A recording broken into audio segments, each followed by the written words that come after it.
Folks, are you all ready? Is everybody all ready? Do you want me to go over the order of speakers? Okay. For those of you who were up in the courtroom for the sentencing, the Assistant U.S. Attorney who spoke at the sentencing was Adam Amir, A-M-I-R. Okay? Now the speakers out here are going to be, first off is going to be the U.S. Attorney for the Eastern District of New York. That's Joseph Nocella, N-O-C-E-L-L-A, Jr. He will be followed, the second speaker will be Assistant Attorney General Tyson, T-Y-S-E-N, Duva, D-U-V-A. The third speaker is going to be the Administrator of the Drug Enforcement Administration, Terrence Cole, T-E-R-R-A-N-C-E. He's going to be followed by Homeland Security Acting Deputy Executive Associate Director Matthew Milhollin, M-I-L-L-H-O-L-L-I-N. Next will be the FBI Special Agent in Charge, Jeffrey Tyler, from the FBI's Washington, D.C. field office. Next will be the United States Attorney for the Southern District of Florida, Jason Redding Quinones. And the last speaker will be the United States Attorney for the Western District of Texas, Justin Simmons, S-I-M-M-O-N-S. We'll take a few questions at the conclusion of the speakers. There's a lot of speakers, I know. Hopefully there'll be brief remarks. But at the conclusion of the speakers, we'll take a few questions. Everybody ready? Okay, I'll bring them out now.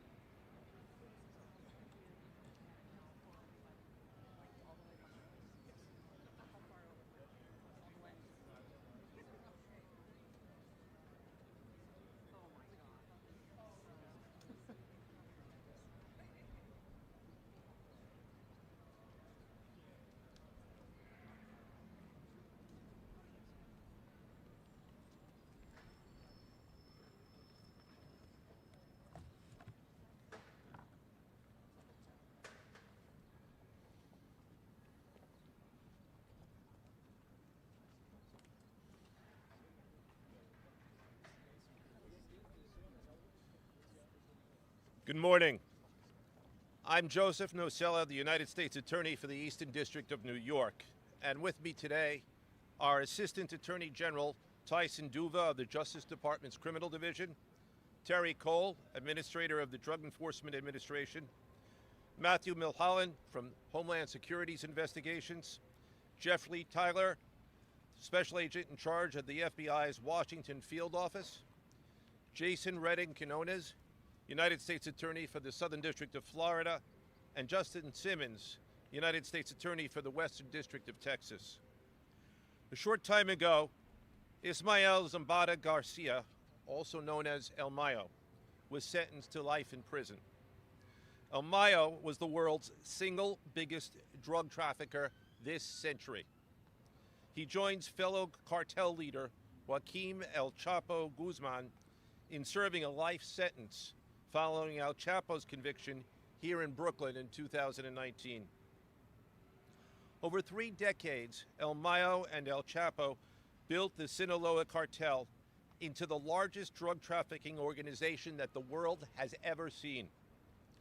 This criminal empire flooded the United States and the world with deadly drugs, earned billions of dollars in profits, and then laundered those billions through the financial system. El Mayo and El Chapo corrupted numerous officials in Mexico to protect their criminal empire. And when corruption did not work, they used horrific violence, including torture, kidnapping, and murder.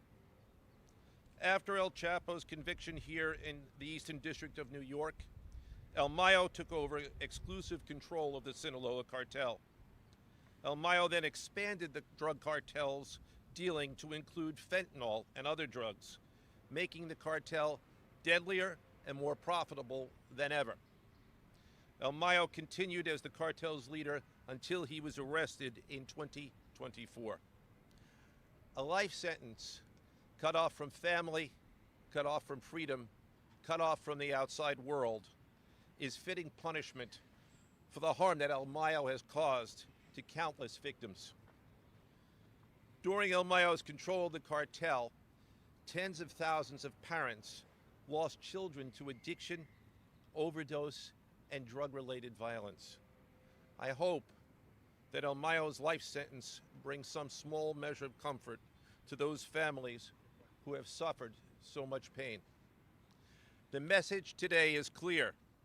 Drug dealing is a dead end, not just figuratively, but literally. Drug kingpins die in prison. El Mayo's fate is to die in prison. And with the amount of blood that drenches his hands, it is only fitting, and he deserves exactly that. Today's sentence reflects decades of work by dedicated public servants. Thank you to the Eastern District of New York's prosecution team, Assistant United States Attorneys Francisco Navarro, Robert Pollack, Adam Amir, Rebecca Urquiola, and Laura Mantell. The Southern District of Florida's prosecution team, Assistant United States Attorneys Monique Botera and Andrea Goldbarg. The Western District of Texas's prosecution team, AUSA's Antonio Franco and Kyle Myers, and the Department of Justice trial attorneys Jace Bourne and Kirk Handrich. Thanks also to the United States Attorney's Office for the Northern District of Illinois, the Southern District of California, and the Central District of California for their contributions. Thank you also to our law enforcement partners, the FBI, HSI, and DEA, and others. Many of the law enforcement officers in these agencies risked their lives over decades to bring two of the world's most notorious drug kingpins to justice. Finally, I'd like to thank Acting Attorney General Todd Blanche for his leadership. I will now turn the podium over to Assistant Attorney General Duva.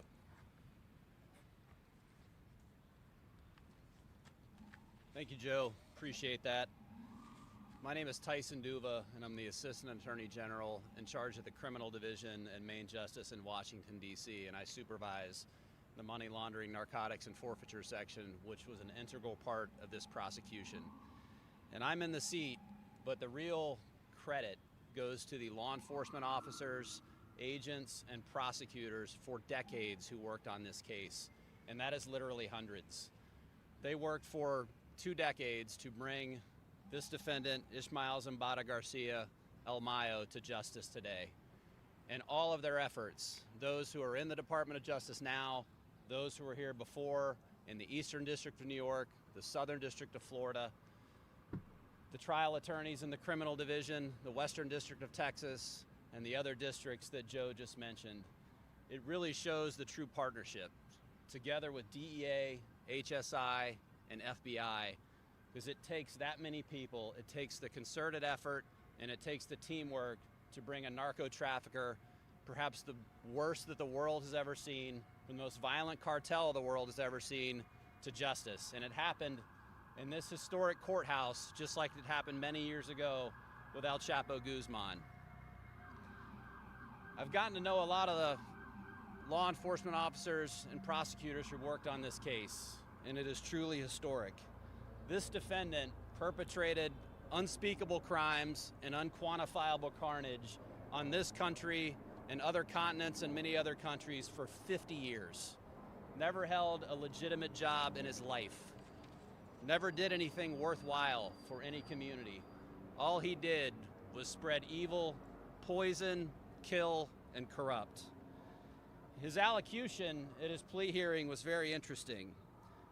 The last sentence he said, "I take responsibility for my role in all of it, and I apologize to everyone who has suffered or been affected by my actions." And that's it. I apologize. It is impossible to apologize for what this defendant did to the citizens of this country. And when you do these cases as a prosecutor and a law enforcement officer, you go all the way down to the overdose death cases that so many of us have prosecuted. And when you sit with those families who have lost a teenage daughter or son or loved one or family member to carnage like this, it changes you forever. Your loved one is gone, but you have to go on knowing that defendants like Mayo killed your child, perpetrated injustice, and didn't care one bit until you're in a courtroom getting a life sentence that he deserves.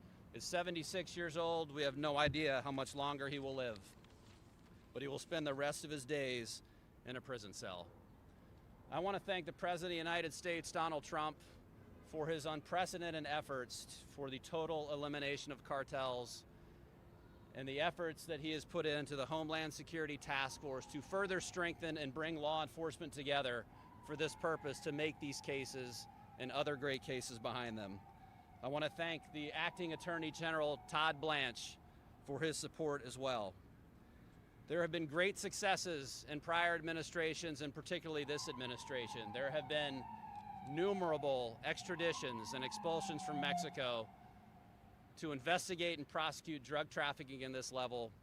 It is unacceptable, and wherever you are, the criminal division and these great U.S. attorneys' offices will come and find you, hunt you down, and prosecute you. At this time, I'd like to turn the podium over to the DEA Administrator, Terry Cole.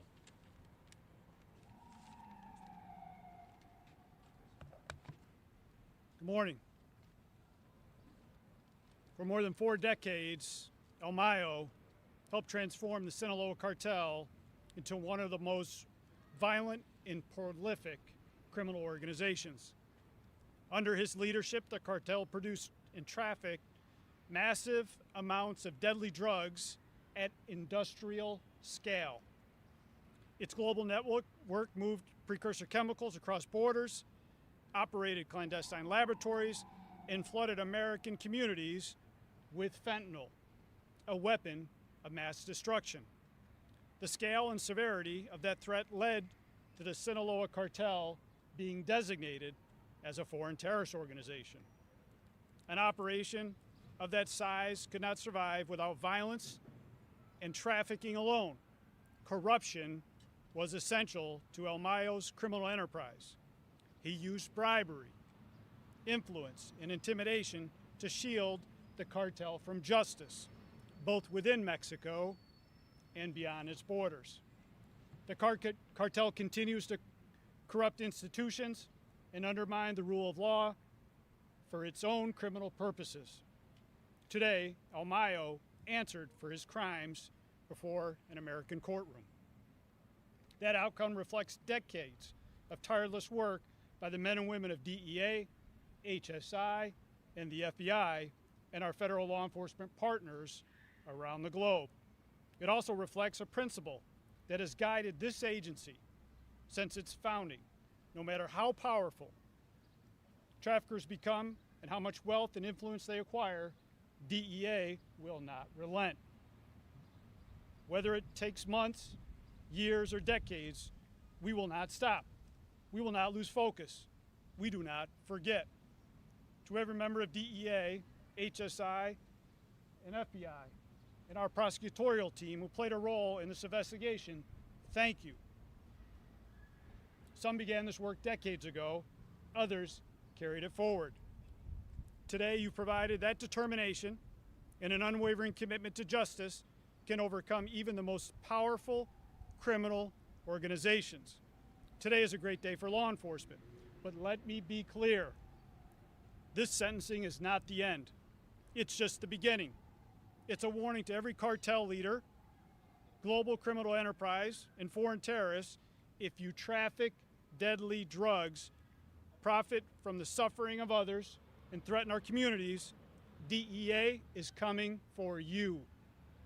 Whether you're a drug trafficker or a corrupt government official, DEA is coming for you. Our work is far from over. We will disrupt your networks. We will cut off your financial lifelines, seize your illicit profits, and work with our partners to save American lives, because this is about America first, Americans first. To the mothers and families who have lost their loved ones to fentanyl, DEA will never forget your loss, and we will never stop holding those responsible accountable. Justice does not have an expiration date. Today's sentencing proves that. God bless our troops. God bless our country. And now I'd like to turn over to HSI Deputy Executive Director Matt Mulholland.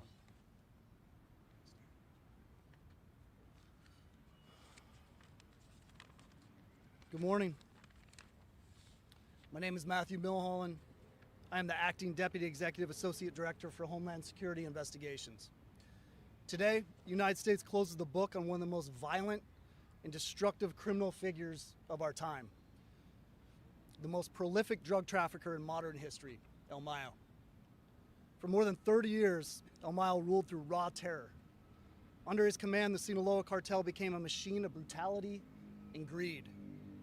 It armed itself like a military, stockpiled war-grade weapons, bought influence through blood money, and enforced its will through torture, murder, and intimidation. Under El Mayo's reign of terror, the Sinaloa Cartel did not just traffic drugs. It waged a sustained campaign of violence, corruption, and fear on both sides of the border. At the heart of that criminal machine was his decision to unleash fentanyl, cocaine, heroin, and methamphetamine on the American and Mexican people. Nearly 20 years of HSI investigative work culminated in today's sentencing. For nearly 2 decades, HSI special agents and investigators, including some who are here today, interviewed countless witnesses, dissected every shred of evidence, and devoted themselves through sleepless nights and early mornings to make certain that El Mayo and his co-conspirators would face justice. They do it for the people whose voices have been silenced, whose lives have been shattered, and those that the cartel violence and drug poisoning has affected the most. El Mayo's rule became synonymous with entrenched public corruption, the generation of billions of dollars from fentanyl and narcotics trafficking, and unimaginable bloodshed, acts of narco-terrorism that devastated communities and claimed countless lives. Every fentanyl shipment translated into overdoses, empty chairs at dinner tables, families who will never be whole again. The graves, the relapses, the shattered lives in the United States and elsewhere are the true legacy of El Mayo. Today's monumental sentencing is the direct result of the Homeland Security Task Force. Its investigation was worked at the highest level and in the most aggressive form. HSI New York initiated and drove the long-term Mexican Federation investigation with a singular focus. Target the Sinaloa Cartel at the top, at the money, and in the infrastructure that keeps it alive. Through the Homeland Security Task Force, HSI fused its global investigative reach, its financial expertise, and border authorities with the invaluable capabilities of my colleagues from the FBI, the DEA, the U.S. Marshals Service, and attorneys from the Department of Justice. With this sentencing, we have taken one of the world's most dangerous criminals off the field permanently. He will spend the rest of his life in a United States prison, removed from the empire of violence and corruption that he created. But this is not the end of our fight. HSI, operating through the Homeland Security Task Forces, will continue to relentlessly target every layer of this cartel. There's no corner of this organization beyond our reach, no level of leadership off limits. If you lead, enable, or profit from Sinaloa cartel operations, we're coming for you. Lastly, I'd like to thank the HSI special agents and intelligence analysts and law enforcement partners who have dedicated their lives to this work. They do it for the communities torn apart by addiction and cartel violence. They do it for every victim whose life has been permanently altered by the Sinaloa cartel's crimes and the decisions made by El Mayo. The man who helped cause so much of this devastation will never direct violence again, never again profit from American deaths, and never again operate under the illusion that he is untouchable. HSI will not stop. Not with the Sinaloa Cartel, not with any cartel. Thank you. Next is the Special Agent in Charge for the Washington Field Office of the FBI, Special Agent in Charge Tyler.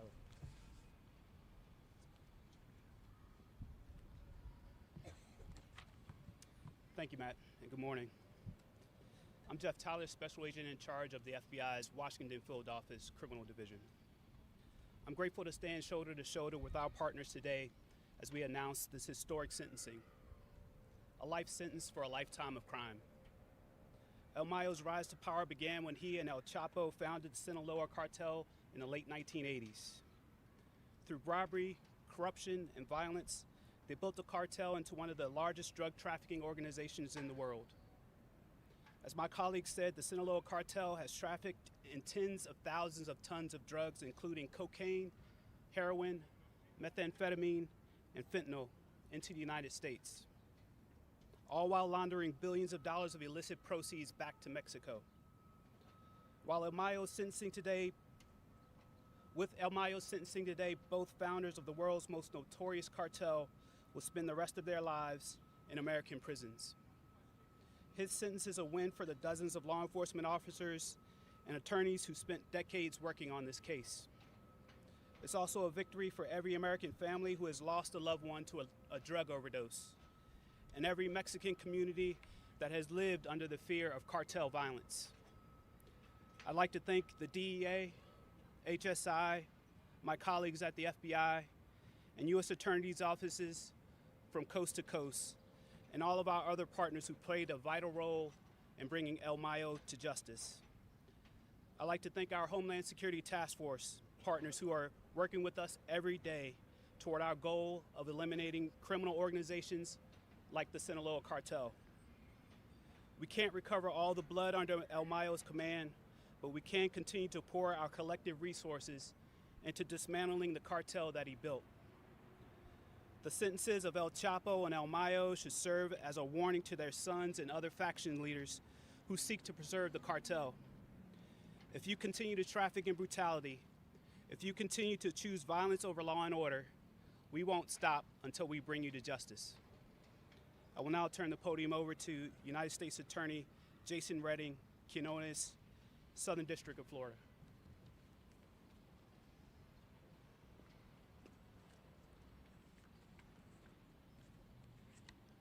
Hi, good morning, everyone.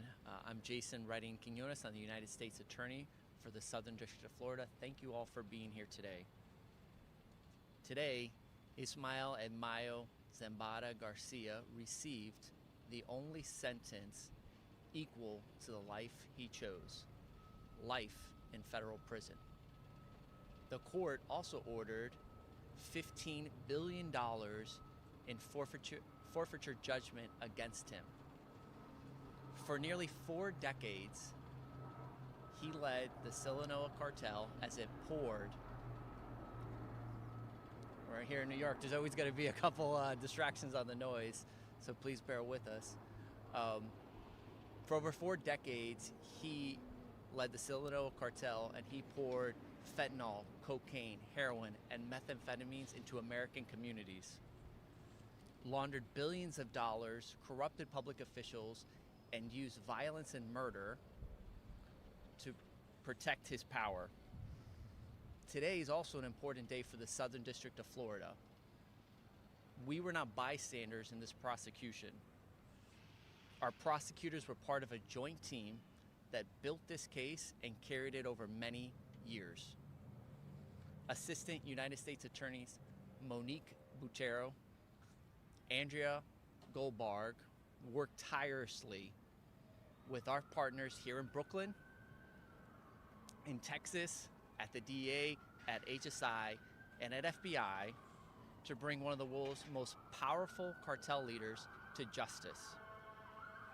And this is what the Southern District of Florida does at its best. We pursue transnational criminals at the highest levels. We follow the drugs and money across borders, and we stay with the difficult cases until justice is done. And Mayo thought he was beyond our reach, and he was wrong. Thank you. Next, I'd like to introduce my great partner, Justin Simmons, the United States Attorney for the Western District of Texas. Thank you. My name is Justin Simmons, United States Attorney from the Western District of Texas. It's good to be with you here today. I also want to thank our great partners here in the Eastern District of New York and so many other offices, including the Southern District of Florida across this country that worked so hard for so many years to put this case together. Also want to thank all of our law enforcement partners that are present here today for their diligent work on the streets, building these cases over many, many years. It is good and right that we are here today. Juarez, Mexico, which is just across the border from El Paso, Texas, which is in the Western District of Texas, is one of the main corridors for the Sinaloa Cartel to move drugs, humans, and so many other things across the border, both going north into the United States and south from the United States into Mexico, including guns and money. AUSA's Tony Franco and other AUSAs in our office worked for years to put this case together. And one of those charges that was filed in the Western District of Texas, Ismael Zambada García pled guilty to last year and was sentenced on today. This was great work by everyone involved again. And like I said, it is good and right that we are here today, that we revel in the downfall of this man, because it is always good for those who love the light to revel in the downfall of those who thrive in the darkness. And that's why we are all here. He's done so much harm, as so many people have already said, to so many of his fellow countrymen, but also so many Americans who died at the hands of the poison he moved across the border, the tons and tons of kilograms of poison he moved across the border for so many years. But as Administrator Cole said, this is not the end of the story. This administration under President Trump's leadership and this Department of Justice under the leadership of Acting Attorney General Blanche are just getting warmed up. Over the last year or so, 90+ cartel leaders have been extradited to the United States. They are here now to face justice at the hand of American judges, American prosecutors, and American juries. With 660 miles of U.S. border in the Western District of Texas, many of those cartel leaders will be prosecuted in the Western District of Texas. These cartel leaders have murdered thousands of their countrymen. They've moved thousands of tons of drugs across the border. They've moved millions of illegal aliens into the United States. And they've stolen oil, millions of barrels of oil and oil derivatives from this country to line their own pockets.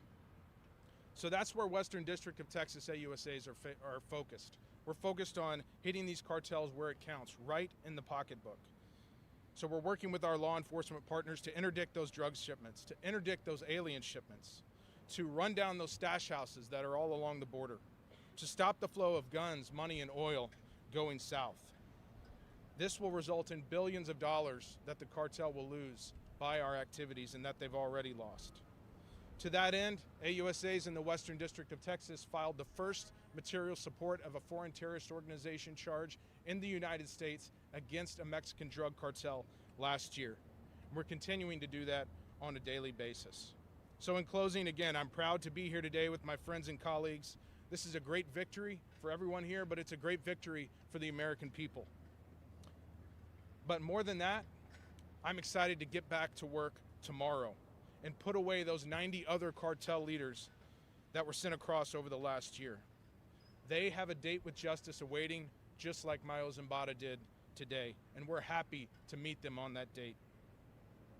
The message to those that are still operating and supporting these cartels: you may think you're shielded from justice like you have been for many years. Mayo Zambada thought the same not too long ago. He doesn't think that now. You're no longer safe from the long arm of the United States Department of Justice.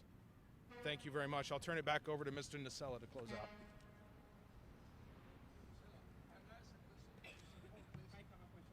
Yes.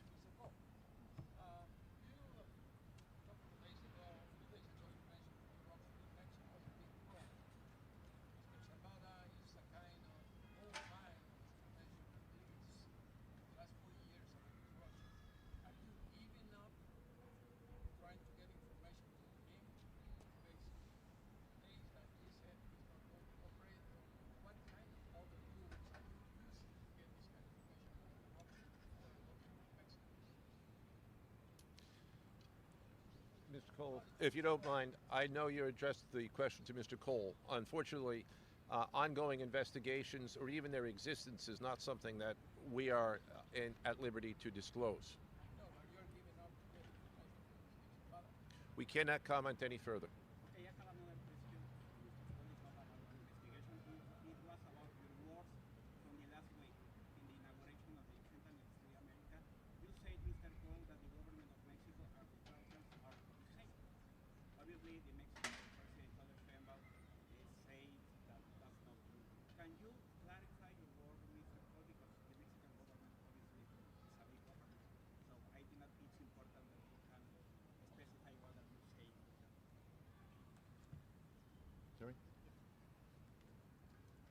So thank you, Mr. U.S. Attorney.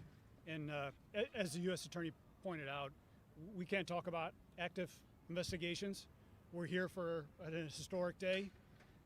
You heard he pled guilty today. We all know what the Sinaloa Cartel is about. We know about the death and destruction they send across the border. We know about the poison they send with fentanyl. We know there's a deadly connection there, but I'm not going to comment on any active cases or how we're moving forward. Today's an historic day for law enforcement, historic day for the prosecutors. This team did an amazing job. We will continue to stay on the offensive to protect our citizens because, as I stated, this is about America first. This is about Americans first. And under a current president who has our back, an attorney general that has our back, law enforcement is going to do what's right to protect our citizens in our country from this deadly poison that was coming across the border. Thank you. Yes, ma'am. Will this life sentence disrupt this chain of command? That's my first question. And the second one, how will you... I'm sorry, repeat your first question. Will this life sentence disrupt this chain of command, given that some people can be concerned about the ability of him operating from inside prison? And the second one, how will you ensure his $15 billion penalty will be hit in tangible assets? With respect to your first question, the chain of command has already been disrupted. There is currently different factions fighting over control of the Sinaloa Cartel. That matter is under investigation, and beyond what I've just said, I can't elaborate any further. That is also true about the forfeiture action. That is an ongoing matter, and I cannot elaborate any further, other than to say that we are doing all that we can. We are doing all that we can. We are. It's actively under investigation. That's all I can tell you. Sir, is the U.S. government later to offer any detail about how Mario Zambada was detained, the whole operation in Mexico, and how it became innocent suspects? What I can tell you is that Joaquin Guzman Lopez, El Chapo's son, when he pled guilty, allocuted and stated that he orchestrated the kidnapping of El Mayo, and he also stated that he was hoping to gain favor from the United States government for having done so. The United States made perfectly clear that we do not condone kidnapping and that he would receive no credit for anything that he did along those lines. Excuse me, can you elaborate on whether the FBI or HSI knew of the looming kidnapping that was about to happen, or if any U.S. government agencies were aware that this kidnapping by Mr. Guzman was going to take place prior to it happening?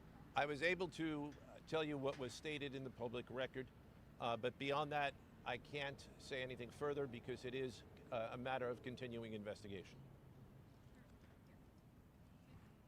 So we heard today Judge Rogan say that he would consider, and also mention that considering his health and his age, the BOP would recommend for BOP to make that decision. But I know